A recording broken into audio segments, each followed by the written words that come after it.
আমি শেয়ার করব চাইনিজ স্টাইলের ফ্রাইড রাইস।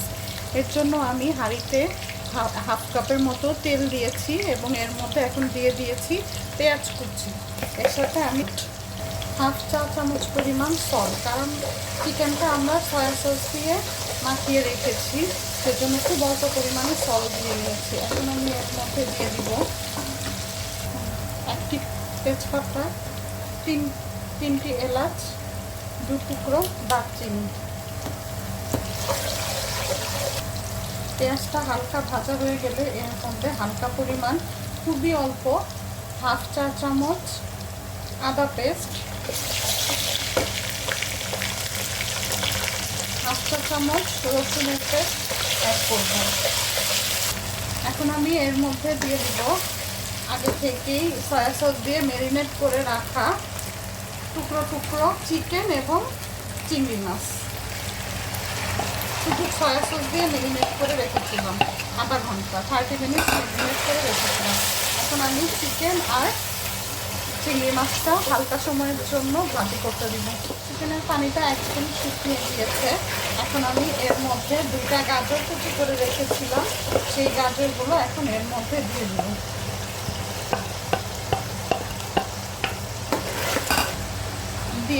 দিয়ে দিব অল্প পরিমাণে গোলমরিচের গুঁড়ো।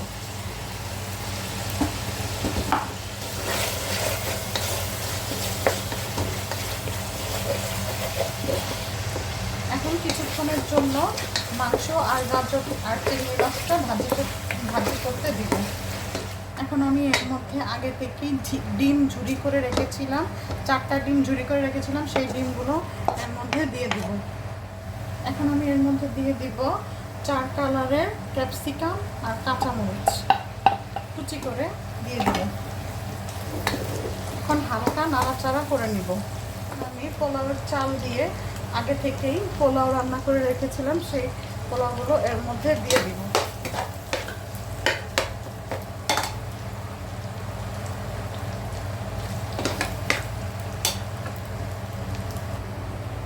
এখন চাল এবং অন্যান্য উপকরণগুলো এভাবে একসাথে মিশিয়ে 5 মিনিট ভেজে নেব।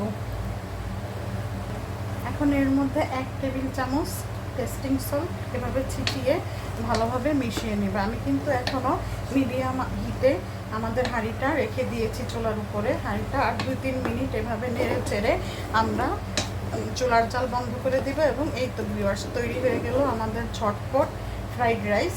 দেখুন কি সুন্দর হয়েছে কালারটা, আর কি অল্প তেল, একেবারেই তেল বেশি না, অয়েলিও হয়নি, সুন্দরভাবে হয়ে গেছে আমাদের ফ্রাইড রাইস।